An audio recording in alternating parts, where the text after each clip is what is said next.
하나님 말씀 봅니다. 창세기 28장 10절부터 15절. 창세기 28장 10절부터 15절.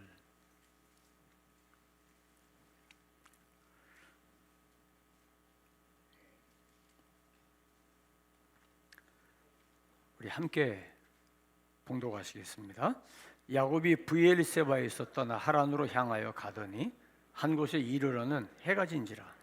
거기서 유숙하려고 그곳에 한 돌을 가져다가 베개로 삼고 거기 누워 자더니 꿈에 본즉 사닥다리가 땅 위에 서 있는데 그 꼭대기가 하늘에 닿았고 또 본즉 하나님의 사자들이 그 위에서 오르락 내리락 하고 또 본즉 여호와께서 그 위에 서서 이르시되 나는 여호와니 너의 조부 아브라함의 하나님이요 이삭의 하나님이라. 내가 누워있는 땅을 내가 너와 네 자손에게 주리니 내 자손이 땅의 티끌같이 되어 내가 서쪽과 동쪽과 북쪽과 남쪽으로 퍼져나갈지며 땅의 모든 족속이 너와 네 자손으로 말미암아 복을 받으리라. 내가 너와 함께 있어 내가 어디로 가든지 너를 지키며 너를 이끌어 이 땅으로 돌아오게 할지라. 내가 내게 허락한 것을 다 이루기까지 너를 떠나지 아니하리라 하신지라. 아멘. 모니터 스피커를 조금만 키워주세요. 우리 말씀의 제목 같이 한번 해보실까요? 남은 자여 비전을 계승하십시오. 다시 한번 남은 자여 비전을 계승하십시오. 오늘 설교의 핵심은 비전을 계승하는 자가 남습니다. 비전을 계승하는 자가 남는다. 오늘 설교의 핵심 문장입니다. 우리 같이 한번 해볼까요? 비전을 계승하는 자가 끝까지 남는다. 세대 계승에 대한 주제를 가지고 성경을 연구하면서 참 많은 것을 새롭게 발견해 봅니다. 특별히 창세기는 세대 계승에 대한 원리를 우리에게 보여줍니다. 창세기 1장부터 11장 그리고 12장부터 50장까지를 이렇게 신학자들이 나눠요. 1장부터 11장까지는 아담 때부터 시작해서 노아 때까지, 그리고 12장부터 50장은 아브라함부터 시작해서 요셉 때까지, 그렇게 둘로 나눕니다. 창세기 1장부터 11장까지의 기간이 약 1500년의 기간입니다. 아담부터 시작해서 노아까지의 역사하고 11장은 바벨탑 사건이 나오면서 족보를 이렇게 함축을 해놔요. 재미있는 거는요, 이 성경에 보면 아담 때부터 노아 때까지와 노아 이후에 분명하게 이렇게 선이 딱 나누어집니다. 어떻게 나누어지냐면 아담이 가인을 낳고 아벨을 낳았죠. 그건 아시죠? 그죠? 근데 예배 문제 때문에 하나님이 아벨의 예배를 받으시고 가인의 예배를 거부하니까 가인이 아벨을 죽입니다. 자기를 돌아보는 게 아니라 너 때문에 내 예배를 안 받았다고 생각하는 거였던 것 같아요. 그래서 아벨을 죽여요. 그러면 아담의 아들이 가인이 남아있잖아요. 그렇죠? 근데 성경은 하나님이 아담 130세에 셋을 낳고 그렇게 기록되어 있어요. 물론 아담이 가인, 아벨 셋만 낳은 건 아니에요. 많은 아들들을 낳았다고 성경은 기록합니다. 그런데 아담이 셋을 낳고 아담의 나이 130세에, 그리고 셋은 105세에 에노스를 낳고 에노스는 90세에 게난을 낳고 게난은 70세에 마할랄레를 낳고 마할랄렐은 65세에 야렛을 낳고 야렛은 162세에 야렛을 낳고 야렛은 162세에 에녹을 낳고 에녹은 65세에 무드셀라를 낳아요.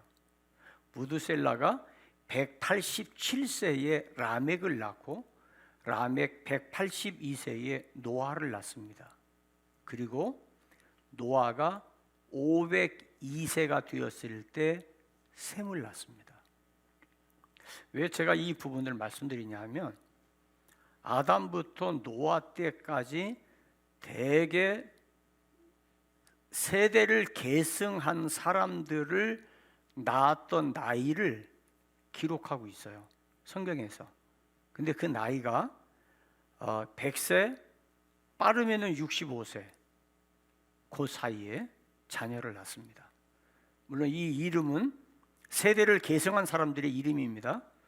예를 들어 말하면은 셋이 105세에 에노스만 낳은 게 아니라 에노스를 낳은 후에 자녀들을 낳았으며 몇 년을 살다가 몇 세에 죽었다. 이게 이제 포맷이에요.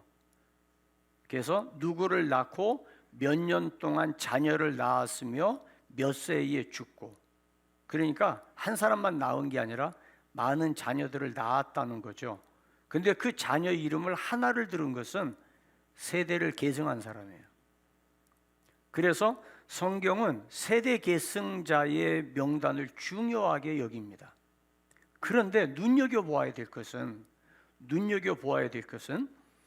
라멕이 182세에 노아를 낳고, 이때까지만 해도 늦으면 60세 그리고 150, 130세의 자녀를 낳았는데 노아가 셈을 낳은 나이가 502세입니다. 왜 노아만 굳이 500세가 넘어서 자녀를 낳았을까? 그리고 왜 그 노아에게 방주를 만들라고 말씀하셨을까? 노아가 방주를 만들고 난 뒤에 홍수가 내리기 시작한 나이가 노아 나이 600세입니다. 600세. 120년 뒤에 하나님이 심판한다고 말씀하시고 나서 노아 나이 600세에 홍수가 내리기 시작했다면, 글자 그대로 120년 동안 방주를 지었다면 노아가 480세에 방주를 만들기 시작했다는 거예요. 그리고 만약에 100년 동안에 만들었다면 500세 되던 해에 방주를 만들기 시작했다는 겁니다. 여기서 우리가 주목해 보아야 될 부분이 있어요. 왜 하나님께서 노아가 500세 전후에서 방주를 만들라고 하셨을까 하는 겁니다. 에녹도 있는데, 에녹은 하나님과 300년 동행했잖아요. 저는 제가 이 말씀들 이렇게 쭉 보면서 그런 생각이 들어가요. 노아가 500년 동안 자녀를 낳지 못하고 살아가는 동안에 노아는 모든 관심이 어떻게 하면 우리 조상들처럼 애를 많이 낳고 아이를 낳을까가 아니라, 자녀를 낳지 못하면서도 노아는 끊임없이 하나님을 향하여 시선이 고정되어 있었다는 것을 알 수 있을 것 같아요. 이거는 굉장히 저는 중요하다고 제가 제 스스로 생각이 되어져요. 500년 동안 아이를 낳지 못해, 선조들에 비하면 너무 아이를 못 낳는 거잖아요. 그런데 아이를 낳든 못 낳든 노아는 하나님을 향해 있었고, 그렇게 오랜 세월 동안 노아가 하나님 앞에 완전하였다, 은혜를 입었다, 이렇게 노아를 평가하잖아요. 그 말은 자녀를 낳지 못하면서도 노아는 하나님 앞에 완전했다, 하나님의 은혜를 입었다 하는 거예요. 그러니까 수백 년 동안 하나님이 노아를 지켜보시는 거예요. 지켜보시면서 선조들처럼 아이를 낳지 못하고 주변에서 자녀를 많이 낳고 있는데도 노아가 하나님을 향해서 끊임없이 하나님의 은혜를 입어가며 하나님을 향해 마음과 시선이 고정되어 있을 때 하나님이 노아에게 방주를 지으라고 말씀을 하세요. 그리고 나서 중요한 겁니다. 노아가 방주에서 나올 때 노아가 셈을 낳죠. 셈을 낳은 나이가 노아 나이 502살입니다. 그리고 셈의 나이 100살에 아르박삿을 낳아요.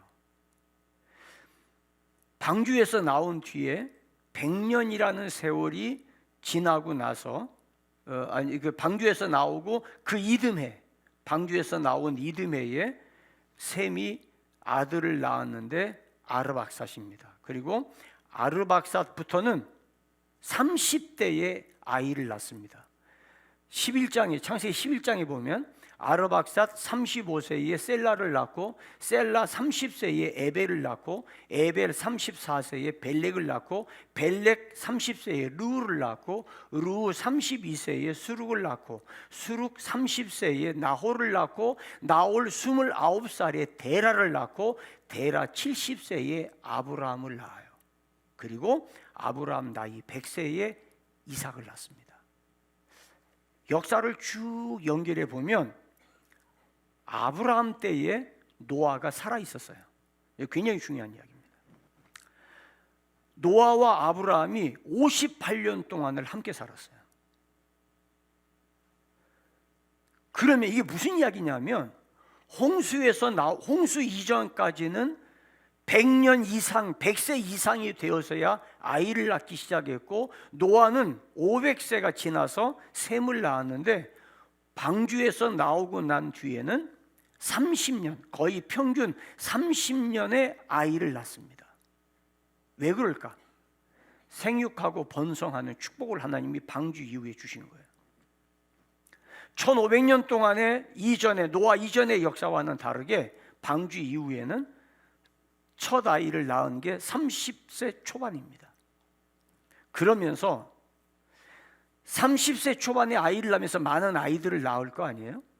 그런데 왜 하나님은 노아를 믿음의 조상으로 선택하지 않았고 아브라함을 믿음의 조상으로 선택했을까 하는 거예요. 아브라함의 아버지 데라가 그 시대에 노아가 살아 있었어요. 그러면 그 세대를 계승해 가면서 하나님이 홍수로 심판하셨고 하나님을 섬기는 것이 무엇인가에 대해서 이미 구전으로 세대 계승이 되어져 있을 것이 분명해요. 그런데 데라가 우상을 만들어서 팔았어요. 이 말은 뭐냐면 신앙의 세대 계승이 실패해 가고 있었다는 겁니다. 그래서 하나님이 아브라함을 부르셔서 고향 본토 친척을 떠나라고 그럽니다. 왜? 거기 머물러 두면 안 되는 거야. 이미 하나님을 향한 시선이 망가지고 방주에서 나오고 노아와 지금 같이 살고 있는데도 불구하고 이미 사람들의 마음이 패역한 거예요. 그래서 하나님이 아브라함을 떠나게 합니다. 거기다 두면 안 되겠는 거죠. 그래서 떠나서 아브라함으로 하여금 믿음의 세대를 구축하게 합니다. 이게 창세기 12장입니다. 12장부터 아브라함, 이삭, 야곱, 요셉에 이르는 4대 족장의 이야기는 철저하게 세대 계승에 대한 내용입니다.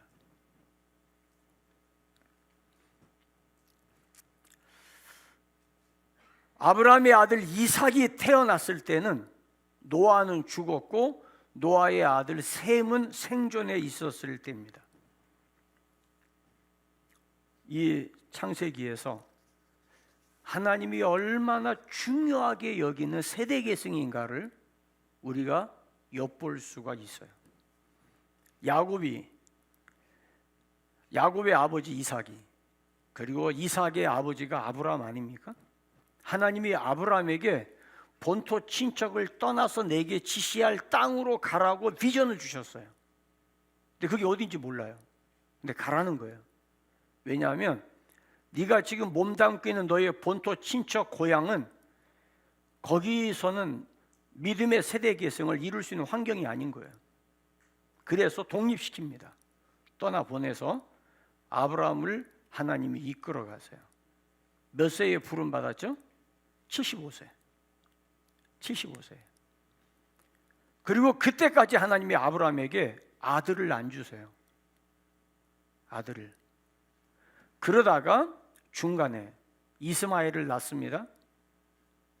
이스마엘을 낳고 14년 동안 하나님이 침묵하세요. 그거는 아브라함에게 굉장한 푸시입니다.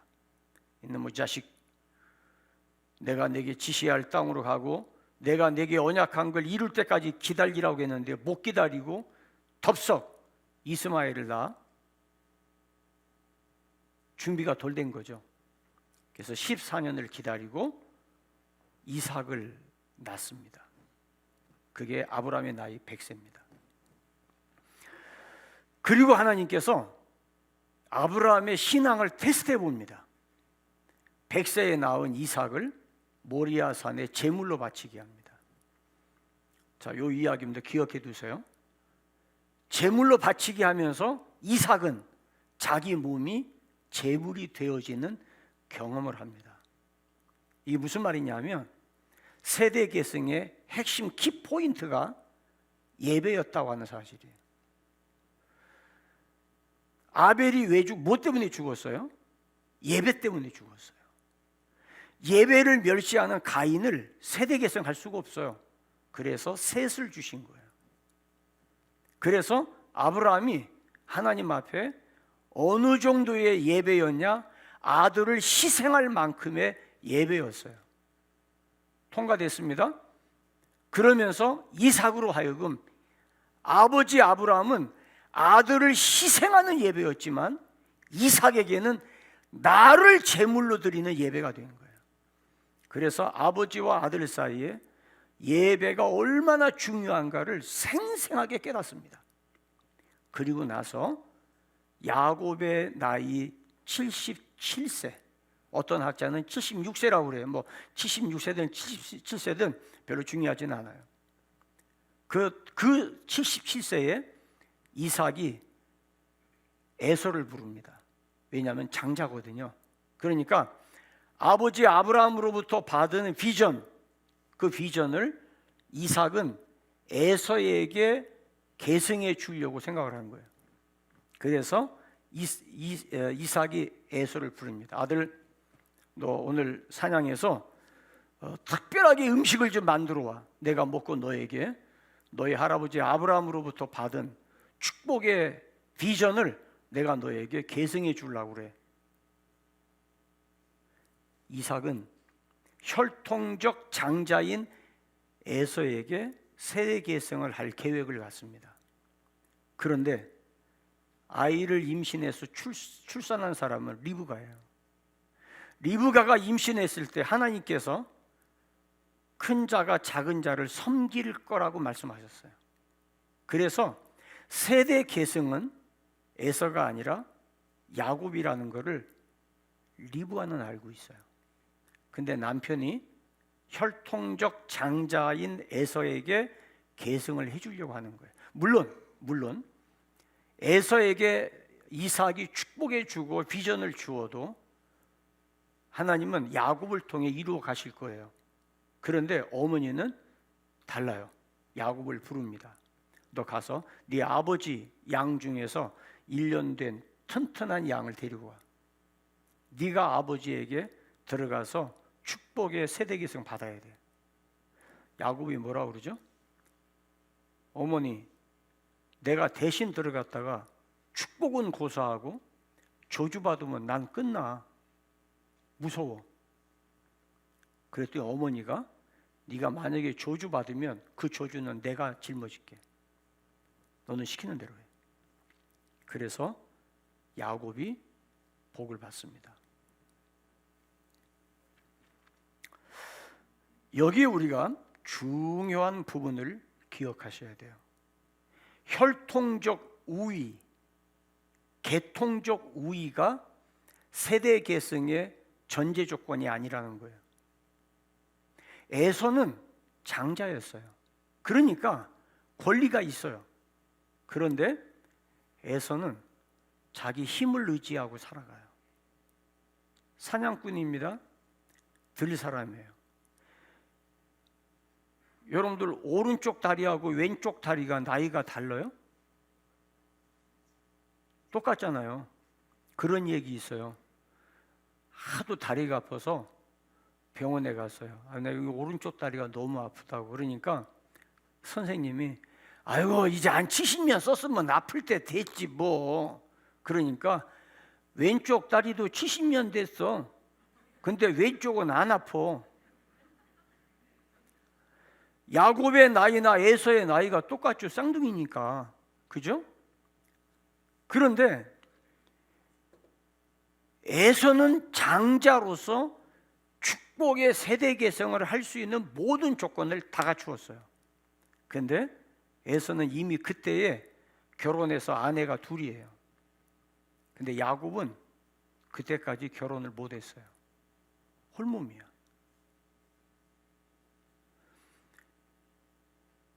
에서는 배가 고프다는 핑계로 먹고 사는 이유로 장자권을 팔았어요. 팥죽 한 그릇에 너무 싸게 팔았어. 이거를 신약 성경에서 만홀이 여겼다, 망령되다고 표현합니다. 무슨 말이냐면 축복의 세대 계승을 할 수 있는 모든 조건이 완벽하게 갖추어진 것이 중요한 게 아니라 하나님의 축복의 세대 계승을 값없이 여긴 거예요. 가치 없게 여긴 거예요. 야곱은요,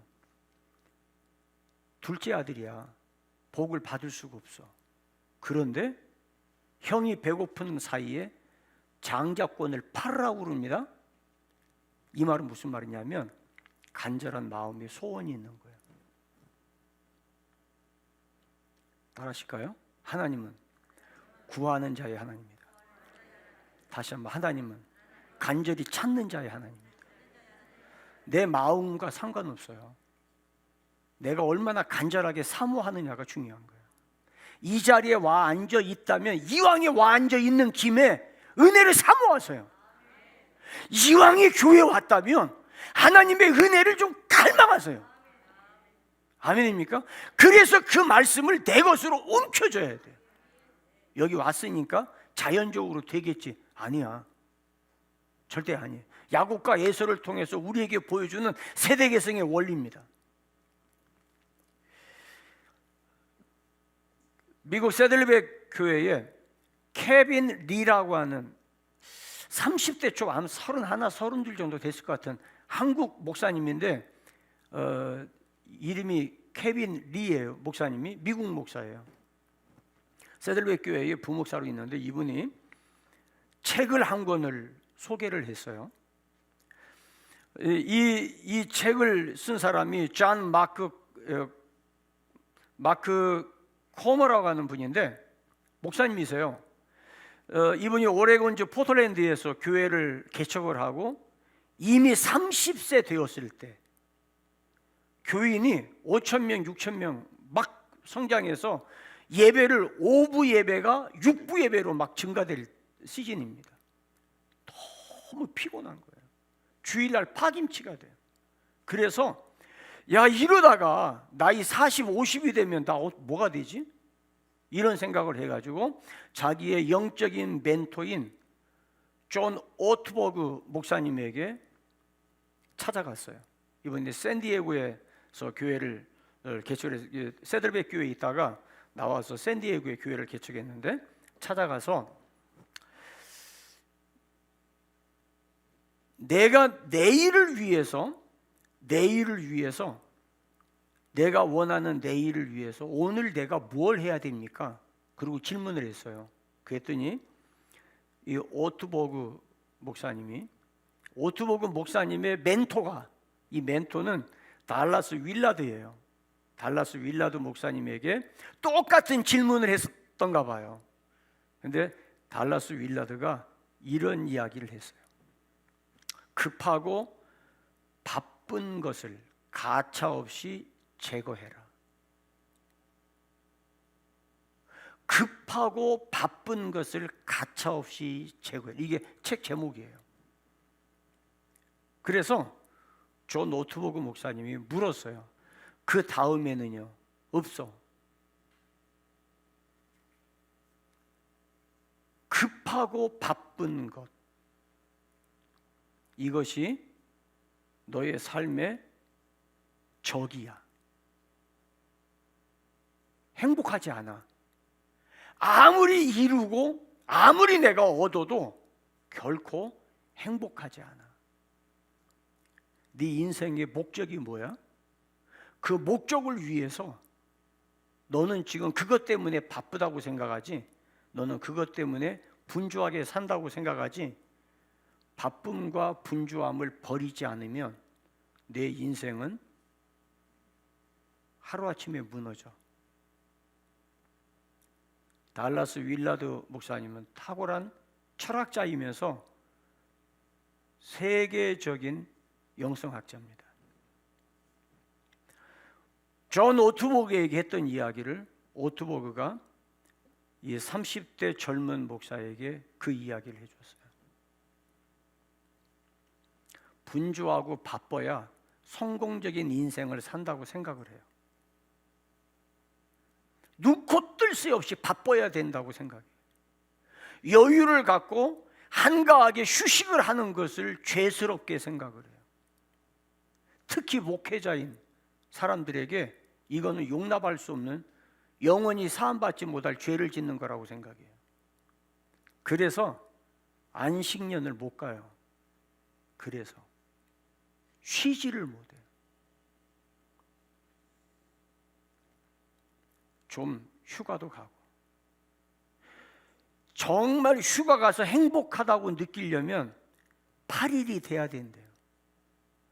8일째 되어야 비로소 나 정말 잘 쉬었다 이 생각을 한다는 거예요.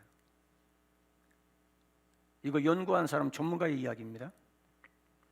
저는 제가 안식월을 가져보니까 주일 설교 한 번, 두 번 안 할 때까지는 안식월이라는 의식이 없더라고요. 셋째 주일 설교 안 하니까 너무 좋다 이 생각 들더라고요. 제가 영국에 갔을 때 주일 두 번 지났는데 뭔가를 해야 될 걸 안 하고 있는 것 같아요. 근데 세 번째 주일 설교 안 하니까 진짜 쉬는 것 같다 하는 생각이 들더라고요. 근데 넷째 주에 교회로 다시 왔어요. 못 쉬는 거예요. 여러분, 성경의 창세기의 목적은 하나님으로부터 받은 비전과 축복에 대한 세대기승입니다.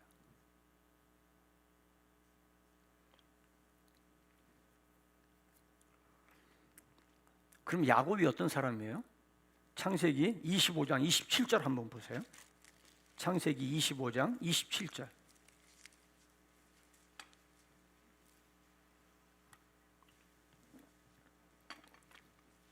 창세기 25장 27절. 우리 같이 볼까요? 시작. 그 아이들이 장성하며 에서는 익숙한 사냥꾼으로 들사람이 되고 야곱은 조용한 사람이었으므로 장막에, 여기 조용이라는 단어하고요 장막이라는 단어에 체크해 주세요.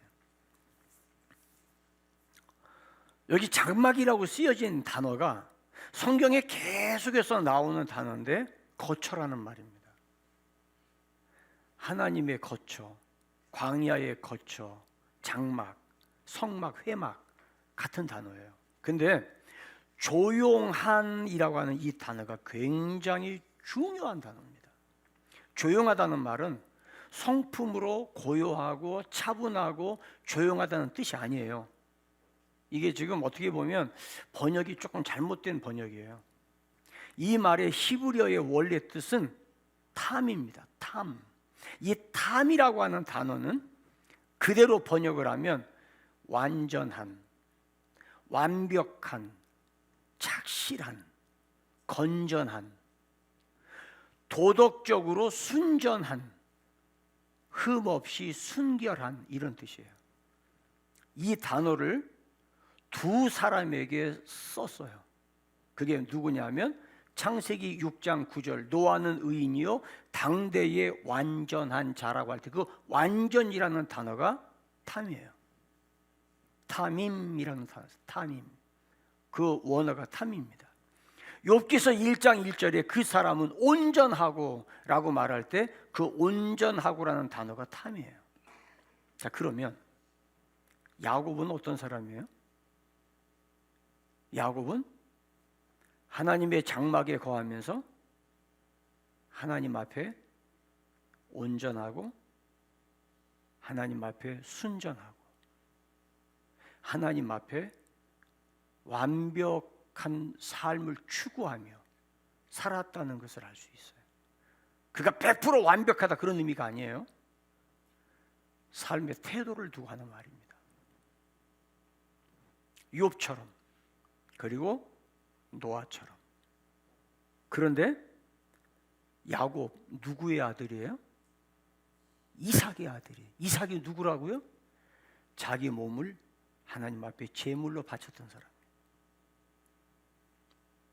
그러니까 이삭은 그 안에서 두 아들을 낳아서 키우는데 할아버지 아브라함의 자식을 바치는 사람, 자기 몸을 예배의 제물로 바치는 이삭, 그 아들인데도 자기의 능력을 의지하고 들사람처럼 살아가는 에서가 있는가 하면 아버지의 신앙을 계승해서 하나님 앞에 온전하게 사는 야곱이 있었어요. 누구에게 세대 계승해요?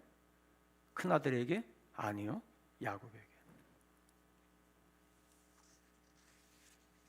그래서 무엇이 급하고 무엇이 바쁜가를 점검하라 이 말. 창세기 27장 27절 봅니다. 창세기 27장 27절에 아브라함이 이삭을 축복합니다. 그가 가까이 가서 그에게 입 맞추니 아버지가 그의 옷의 향취를 맡고 그에게 축복하여 이르되, 그 옷은 야곱의 옷이 아닙니다. 에서의 옷입니다. 내 아들의 향취는, 자, 이게 무슨 말이냐면, 보세요, 저를 보세요. 이 옷이 지금 야곱이 아버지한테 복을 받으러 들어갈 때 어머니가 에서의 옷을 입혔어요. 그러면 에서의 옷은 무슨 향취예요? 하나님의 복 주신 밭의 향취가 에서의 옷에 있었어요. 자, 이거 여러분 잘 들으셔야 됩니다. 이거 굉장히 중요한 이야기예요. 여러분들 몸에서 냄새가 나요. 그 냄새 나는 몰라. 아이들은 아버지의 몸에서 나는 냄새하고 어머니의 몸에서 나는 냄새가 다르다는 걸 아이들은 압니다. 향수를 뿌리고 안 뿌리고 문제가 아니에요. 갓난아이가 태어났을 때 실험을 했다고 그러죠. 그 아이의 태에 있던 양수를 수건에 묻혀서 두었다가 이 아이가 아플 때 그 양수 묻힌 수건을 이 아이 옆에 놓으니까 아이가 얼굴을 그쪽으로 돌리더라는 거예요. 그리고 치료가 빨라지더라는 거예요. 냄새가 있어요. 엄마의 몸에서 나는 냄새, 내가 어머니 뱃속에서 그 양수에서 지냈던 그 냄새, 그 맛을 아는 거예요. 그게 고향의 냄새고 어머니의 냄새입니다. 그런데 에서의 몸에서 축복의 향기가 있어요. 장자잖아요. 맏아들이잖아요. 그런데 이 축복의 향기를 가지고 하나님을 향하는 게 아니라 들에 배회하면서 사냥하면서 자기 능력으로 살아가는 거예요. 그걸 축복이라고 생각하고 있는 거예요. 그런데 이 냄새를 야곱에게 줍니다. 내 아들의 향취는 여호와께서 복 주신 밭의 향취로다. 하나님이 복 주신 밭에 향취가 있는데 산으로 들러 다니면서 사냥을 하고 있는 에서를 생각해 보세요. 그리고 28절, 하나님은 하늘의 이슬과 땅의 기름짐이며 풍성한 곡식과 포도주를 내게 주시기를 원하노라. 하나님이 주시는 기름지고 풍성한 축복이 있어요. 누가 주시는? 하나님이 주시는.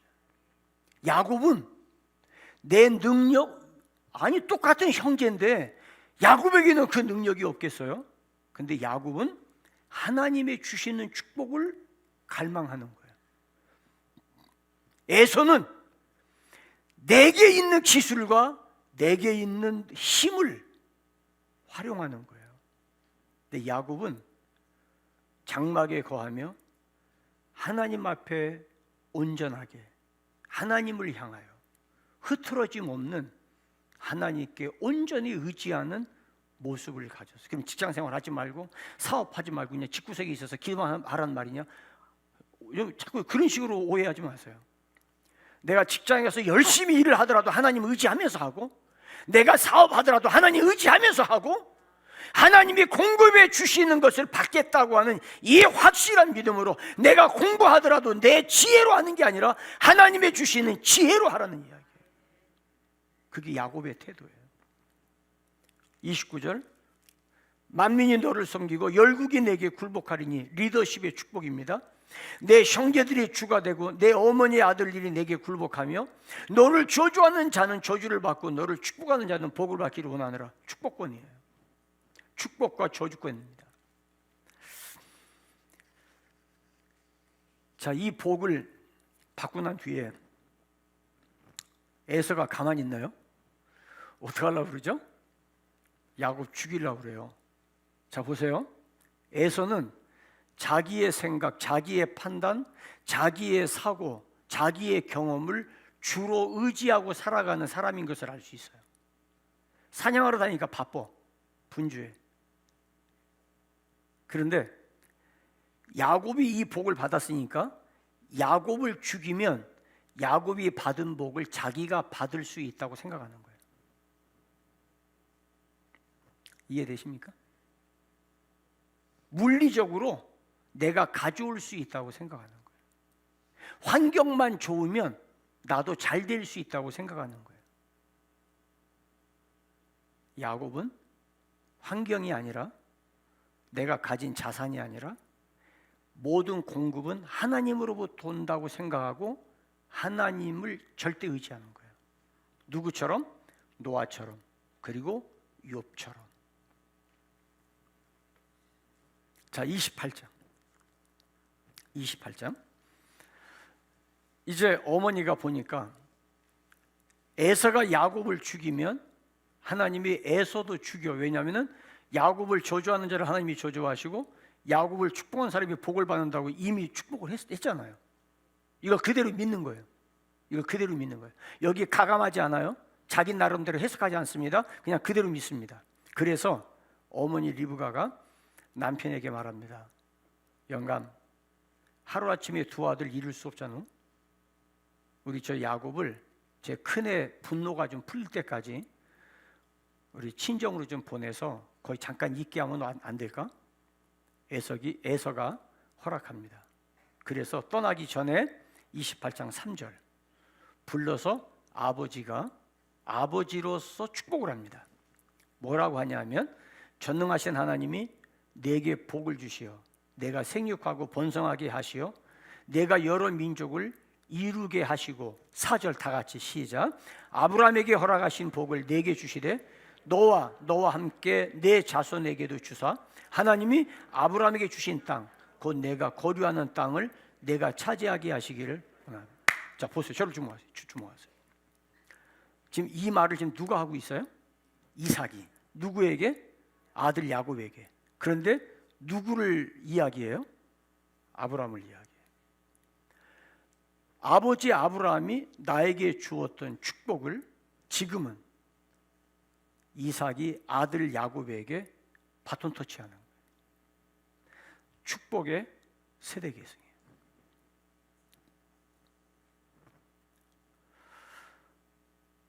저는 이 성경 읽으면서 감격이고 심장이 울렁이고, 이 말씀을 보면서 세대를 계승한다는 게 얼마나 전율을 일으키는 축복인가를 다시 한번 경험합니다.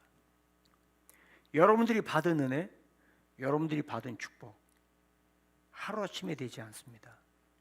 여러분들의 자녀 세대에게 계승해 주는, 이것이 여러분들 인생의 삶의 목적이 되기를 주의 이름으로 축원합니다. 내가 받은 은혜를 나도 계승해 줘야지. 그래서 빨리 결혼해야지. 그리고 아이를 낳아서 계승해 줘야지. 이것이 축복의 계승을 한 아브라함의 자손이 가지고 있는 비전이에요. 제가 유대에 있는 학교에서 아이들을 보면서 소름이 끼치더라고. 너 비전이 뭐야? 너 꿈이 뭐야? 여고생에게 너 꿈이 뭐야? 저 대학교 가서 아브라함의 자손 남자 만나서 결혼해서 아이 낳는 게 비전입니다. 같이 갔던 목사님들이 까르르 웃었어요. 그거 말고 다른 비전 없어? 그게 제일 큰 비전이에요. 아니, 여자가 애 낳는 게 다야?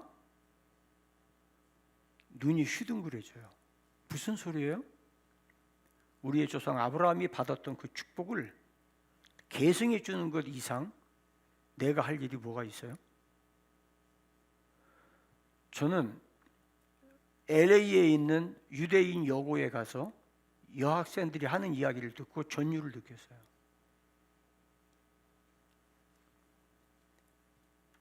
우리의 생각과 너무 달라요.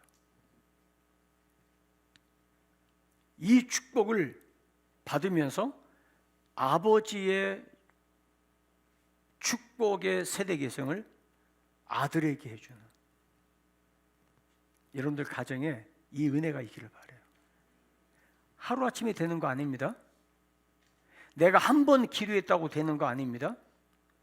수십 년 동안 내가 살아있는 동안에 여러분들 자녀들에게 반복적으로 축복해 주셔야 돼요. 사춘기도 경험할 거고, 갱년기도 경험할 거고, 반발하기도 할 거고, 도전하기도 할 거예요. 그래도 축복해 주셔야 돼요. 세대를 계승하도록 해 주셔야 돼요. 그래서 야곱이 아버지로부터 다시 복을 받고 확인한 다음에 길을 떠납니다. 가다가 베델에 머뭅니다. 자, 13절, 28장 13절. 또 본즉 여호와께서 그 위에 서서 이르시되 나는 여호와니. 그 다음 뭐라고 그래요? 너의 조부 아브라함의 하나님이요. 그 다음에 이삭이 누구예요? 아버지. 내 아버지 이삭의 하나님이요. 내가 누워있는 땅을 내가 너와 내 자손에게 주리니 내 자손이 땅의 티끌같이 되어 내가 서쪽과 동쪽과 북쪽과 남쪽으로 퍼져나갈지며 땅의 모든 족속에 너와 네 자손으로 말미암아 복을 받으리라. 내가 너와 함께 있어 내가 어디로 가든지 너를 지키며 너를 이끌어 이 땅으로 돌아오게 할지라. 내가 내게 허락한 것을 다 이루기까지 너를 떠나지 아니하리라 하신지라. 자, 이제 저를 주목하세요. 보세요.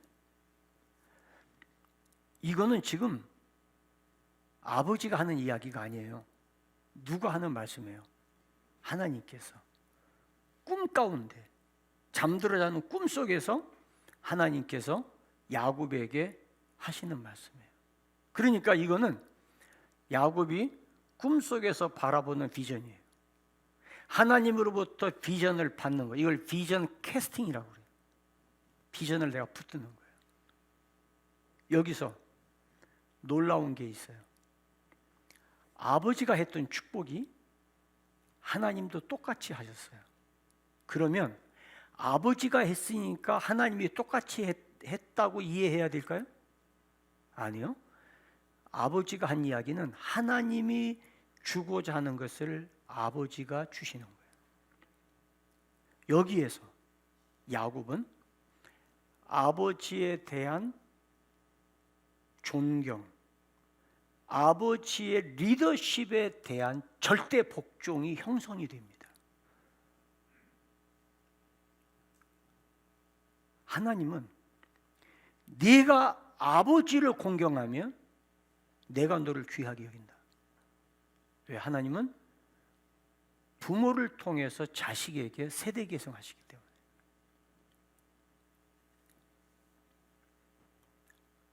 우리 집은 틀렸네. 왜 포기해요? 지금 당장? 지금 현재가 답니까? 아니에요. 아직 안 끝났어요. 아멘입니까? 아직 안 끝났어요. 하루아침에 되는 게 아니라고 했잖아요. 10년, 20년, 30년, 40년 가요. 내가 넘어질 수 있어요. 내가 포기할 수 있어요. 근데 하나님은 다시 기억하게 하시고, 다시 일으키시고, 다시 붙드시고, 다시 싸매어서 내게 주셨던 은혜와 축복을 반드시 계승하도록 이끌어 가실 걸 믿으시기 바랍니다. 내 의지로 하는 게 아니라 그래서 하나님을 붙들으라는 거예요.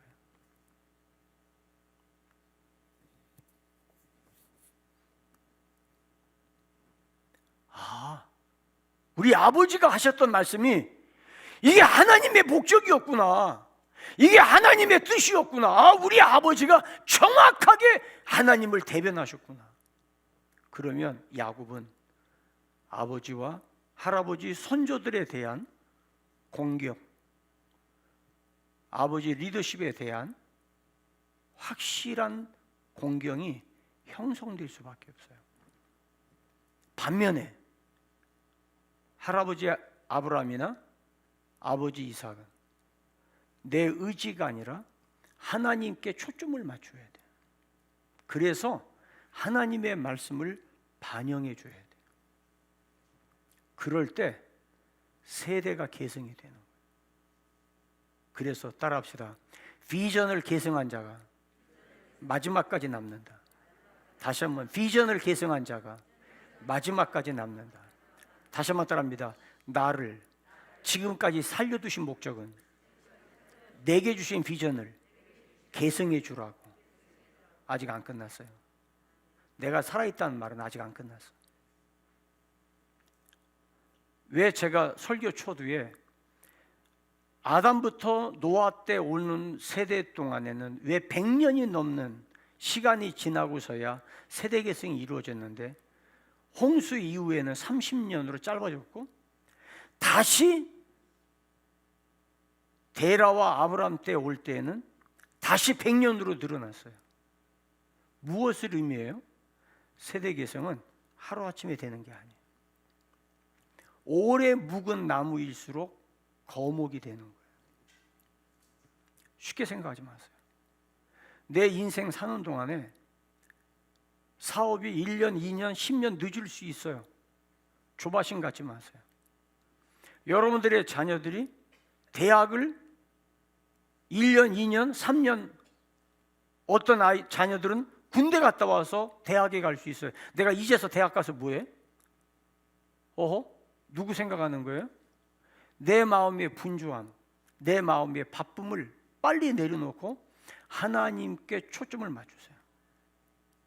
나를 부르신 그분의 부르심에 초점을 맞추세요.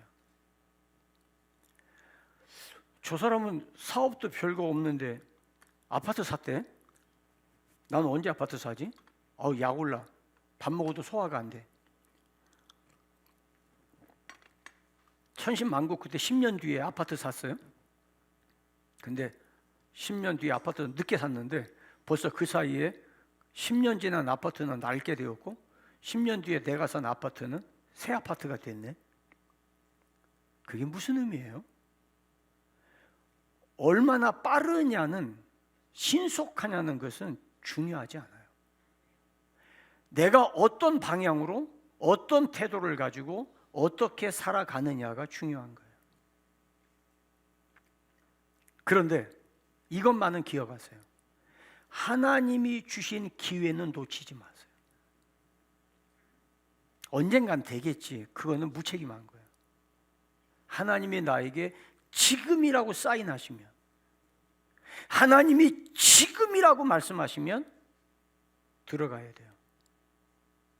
그 다음에 창세기 28장 13절로 15절 그리고 28장 3절에서 우리에게 주시는 메시지가 있어요. 하나님의 경륜은 세대 계승을 통해서 이루어진다는 것, 첫 번째. 두 번째, 언약의 1세대는 하나님의 언약을 신실하게 붙들어야 된다는 사실.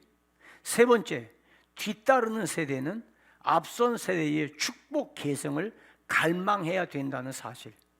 네 번째, 하나님은 비전을 통해서 축복을 이루신다는 사실이에요.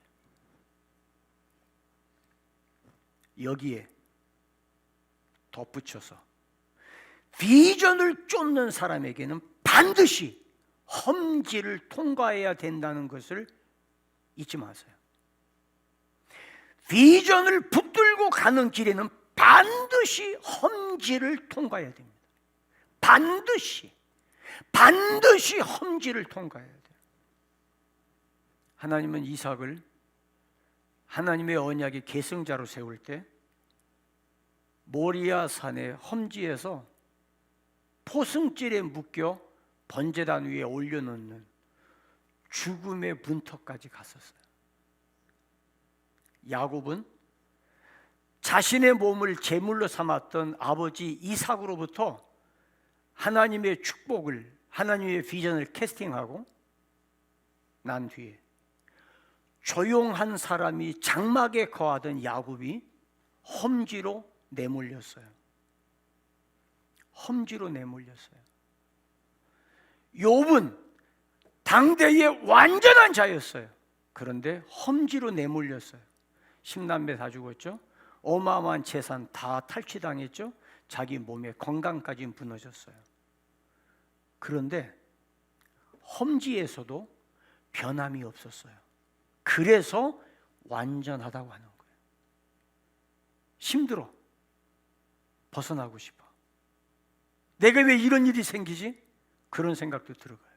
그런데 험지를 통해서 내 신앙의 온전함이 더 온전해지고 더 강해져요.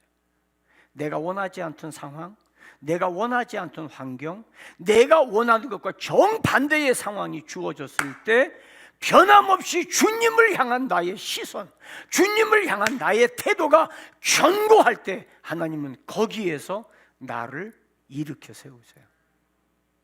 그때 비전이 성취되어져 갑니다. 요셉은 아버지의 사랑을 받고 아버지 장막에 거했어요. 아버지가 채색 옷 입혀주었어요. 야곱처럼. 그런데 야곱이 험지에 몰렸어요.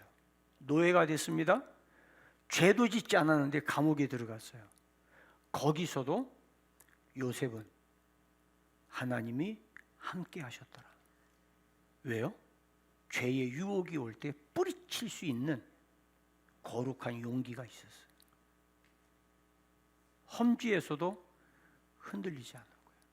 물론 인간의 죄성 때문에, 나의 연약함 때문에 유혹에 넘어지고 원하지 않는 죄악을 범하게 되어지고, 그래서 입에서 피비린내 나는 애통과 통회에 잡아가는 회개가 있을 수 있어요.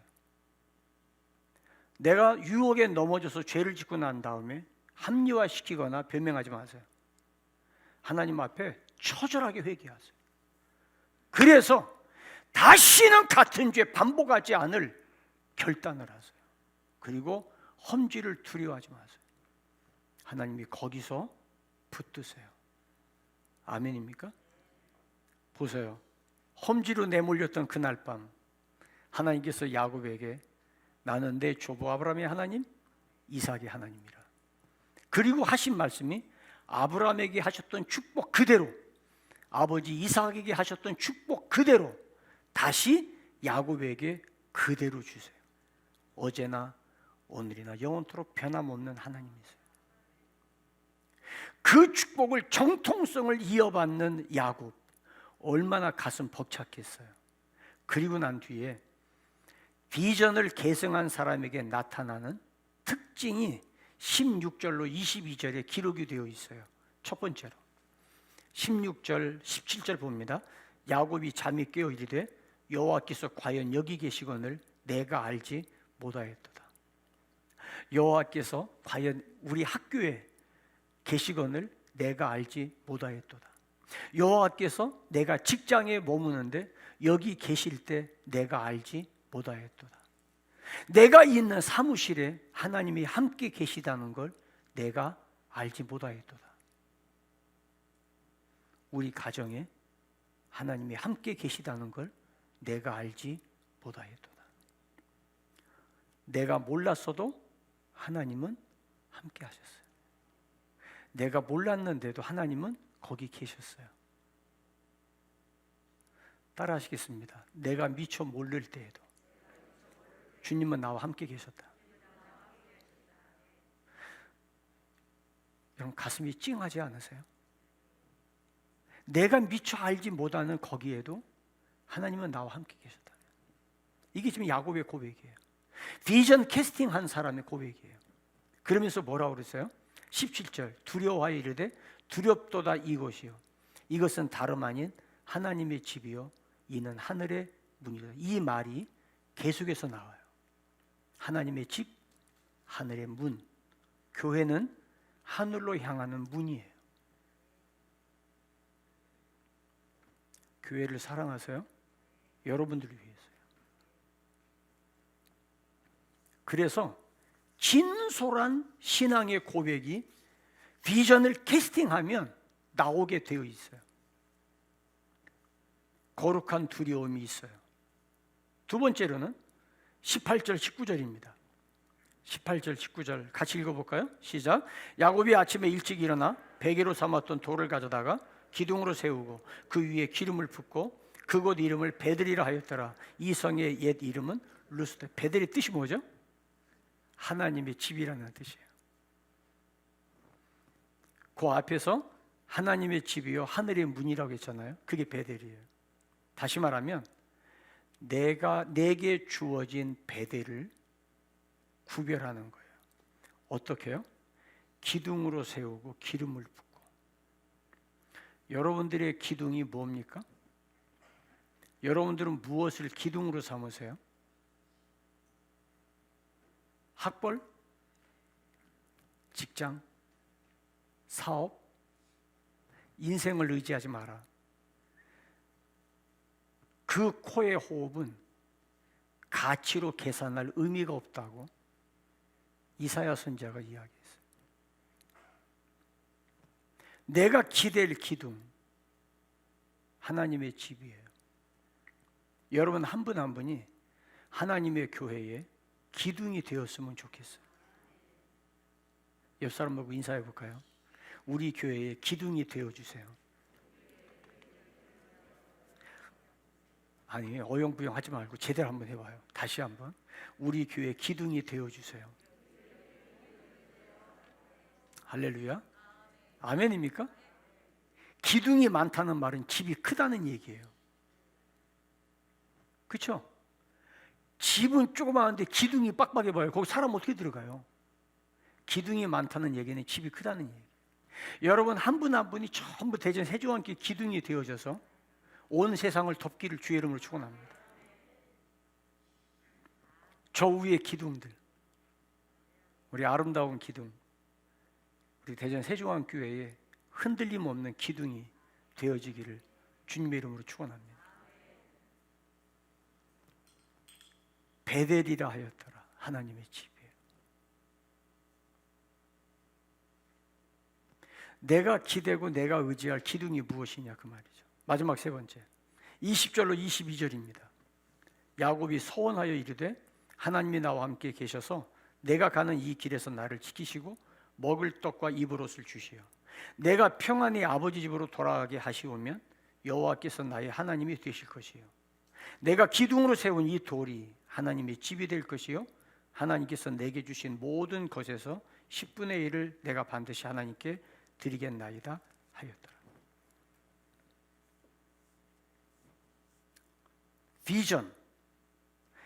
비전을 이루기 위해서 하나님이 우리에게 공급해 주세요. 공급이 바로 프로비전이에요. 비전을 위해서 공급해 주세요.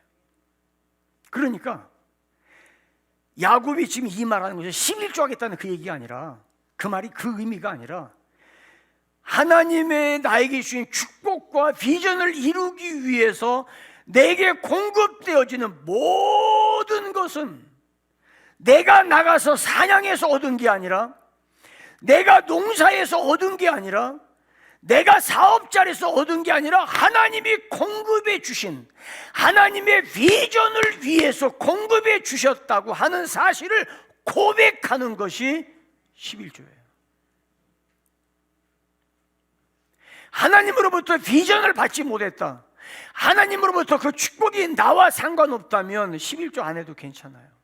그러나 하나님이 나에게 공급해 주신 게 분명하다는 고백이 있다면 11조는 비전을 캐스팅한 사람들에게 있어서 피할 수 없는 신앙의 고백이에요. 물론 11조 하다 보면 어떨 때는 꼭 해야 되나? 그런 마음 들 수 있어요. 그래서 미국 교회는요 11조를 이게 매월마다 정기적으로 이렇게 하는 걸 뭐라 그래요? 자동이체.